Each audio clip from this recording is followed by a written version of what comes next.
তখন আওয়ামী লীগ ইলেকশন করতে পারলো না, তখন আওয়ামী লীগের যারা ভোটার তারা যাবে কোথায়? তারা তাদের কাছেই যাবে যারা তাদেরকে নিষিদ্ধ করার ক্ষেত্রে একটা ভূমিকা রাখছিল। সেটা কারা? অবধারিতভাবে বিএনপি। তো এটা হলো, এটা কিন্তু ভাই আমি একটা মানে যা হাইপোথেটিক্যাল কথাবার্তা বললাম, হয়তো আমাকে আমি এইভাবে বলাটা ঠিক কিনা আমি যাই না, কিন্তু আমি কিন্তু এইভাবে ফিল করি। এখন দেখি ডাক্তার জাহিদুর রহমান কি বলেন, যদি নির্বাচনে আওয়ামী লীগ না আসতে পারে তাহলে $1 মিলিয়ন কোশ্চেন তো ওইটাই, আওয়ামী লীগের ভোট কোন দিকে যাবে? ধন্যবাদ। এখন মাসুদ ভাইয়ের সাথে একটা জায়গায় একটু ডিফার করি। তাদের ওই 40%-এর ভোট 10% কমেছে না, আমি মনে করি 20% কমেছে। মানে আওয়ামী লীগ স্টিল 20% যদি ভোট তার থাকে, আমি কমিয়ে যদি ধরি, আমাদের এখন 12.5 কোটি ভোটার, আর তার মানে 2.5 কোটি, মানে সময়ের পর এখনো 2.5 কোটি ভোটার আওয়ামী লীগকে ভোট দেবে এরকম একটা সম্ভাবনা আমি দেখি। মানে আমি আমাদের চারপাশ দেখে এটা একটা নতুন বাস্তবতা যেটা নিয়ে আমাদের আসলে ভবিষ্যৎ বাংলাদেশে ডিল করতে হবে। আচ্ছা, এখন যারা মাহফুজের মন্তব্যে আসি এবং তারা কাকে ভোট দেবে যদি ইলেকশনে আসতে পারে সেদিকে যায়। যারা মাহফুজের মানে ওনার এখন উনি এটা বলছেন, উনি প্রধান উপদেষ্টার বিশেষ সহকারী হয়েছিলেন, তার আগে ওনার একটা বক্তৃতা আছে, এটা সার্কুলেট করেছিল অনেক। ওখানে উনি আওয়ামী লীগের লোকজনকে কিভাবে মানে রিকনসাইল করে সমাজে রাখা যায়, কারণ এদেরকে তো আমরা ফেলে দিতে পারবো না, এরকম বক্তব্য তার আছে অপরাধীদের বিচার করার পর। আচ্ছা, এখন উনি সরকারের উপদেষ্টা, মানে এই একটা জিনিস ওনাদেরকে বুঝতে হবে। কেউ কেউ বলেন যে ওনারা বয়স কম, মাসুদ ভাই বাচ্চা বললেন, বাচ্চাই, কিন্তু আপনি না যে চেয়ারগুলোতে বসেছেন ওই চেয়ারগুলোতে বসে বাচ্চামি করা যাবে না। খুব সোজা সাপটা কথা, কারণ এগুলো আপনি একটা মন্ত্রী পর্যায়ের চেয়ার, আপনি সরকারে আছেন। কেন বলছি কথাটা? সরকারকে স্ট্যান্ড নিয়েছে, নেন নাই। আচ্ছা, আগের মন্ত্রীরা বললে আমরা বলতাম পলিটিক্যাল বক্তব্য, হতেই পারতো, আগে পলিটিক্যাল পার্টি ক্ষমতায় ছিল, সে পলিটিক্যাল বক্তব্য দেবে। এখন তো পলিটিক্যাল পার্টি ক্ষমতায় না, আপনি দিচ্ছেন।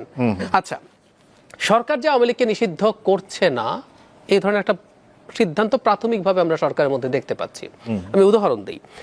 একটা দল নিষিদ্ধ করার দুটো পথ, আওয়ামী লীগকে দুটো ভাবে নিষিদ্ধ করা যায়। একটা হচ্ছে সন্ত্রাস দমন আইন 2009, সেটার 18 ধারা অনুযায়ী আপনি এক্সিকিউটিভ অর্ডারে জামাত শিবিরকে এই যে অগাস্টে এসে শেখ হাসিনা যেভাবে করলেন, হিজবুত তাহরিরকে যেভাবে করা ছিল, এভাবে আওয়ামী লীগকে নিষিদ্ধ করা যায়, কারণ ট্রুলি আওয়ামী লীগ দল হিসাবে সন্ত্রাস করেছে, এটা প্রতিষ্ঠিত করা যায়। আচ্ছা, এটার প্রবলেম হচ্ছে এটার মধ্যে কোনো বিচার হয় নাই।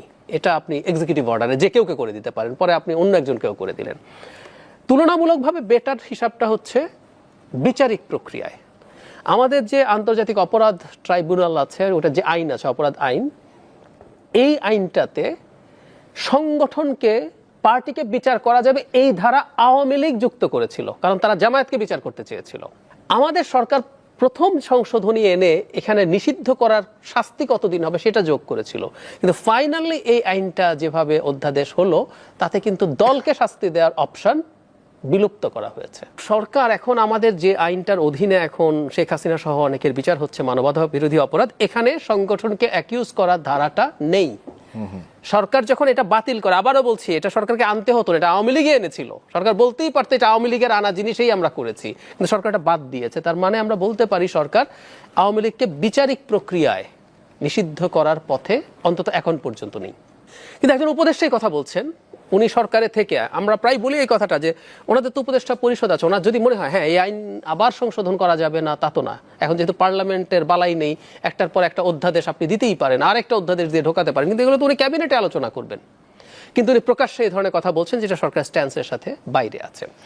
এখন আওয়ামী লীগ নিষিদ্ধ হবে কি হবে না, আচ্ছা, আওয়ামী লীগ নিষিদ্ধ না হলেও আওয়ামী লীগের একটা কাজ করতে পারতেন, সেটা করার অবস্থায়ও তারা আছেন বলে মনে করি না। সেটা হচ্ছে ইমরান খানের পিটিআই যেটা করেছিল, তেহরিক ইনসাফ যে দল, তাদের দল নিষিদ্ধ হয়েছে, তাদের মার্কা নিষিদ্ধ হয়েছে, কিন্তু ইমরান খান একজন পপুলার মানুষ ছিলেন এবং উনি তার দেশের মানুষের প্রতি এই বিভৎসতা বর্বরতা চালাননি। তাতে যেটা হয়েছে, তারা স্বতন্ত্র নির্বাচন করে একক, যদি আপনি স্বতন্ত্রকে একটা পার্টি হিসাবে ধরেন, যে কোনো পার্টির চাইতে বেশি ভোট পেয়েছে। শাহবাজ শরীফের দল, বিলওয়াল ভুট্টোর দল সবার চাইতে অনেক বেশি ভোট পেয়েছেন। উনি হয়তো আর কাউকে পাননি বলে স্বতন্ত্ররা সরকার তৈরি করতে পারেনি।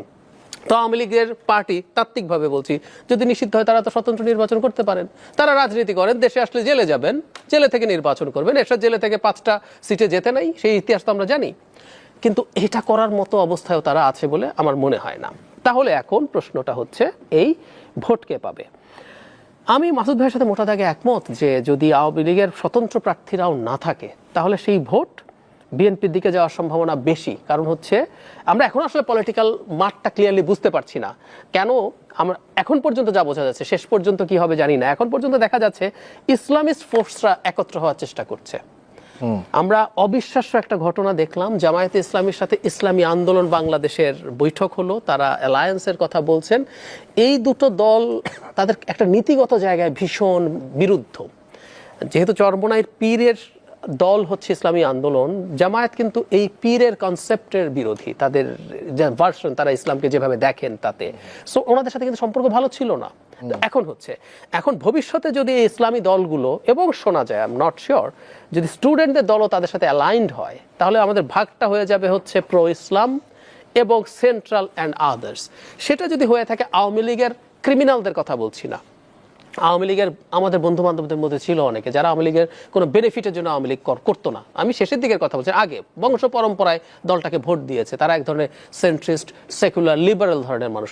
ওই মানুষদের সামনে কিন্তু তখন বিএনপি ছাড়া আর কোনো অপশন থাকবে না। আপনি তো ওই প্রো ইসলাম রাইটিস্ট গ্রুপকে ভোট দিতে যাবেন না। তো এই ভোট এদিকে যাওয়ার সম্ভাবনাই বেশি থাকবে।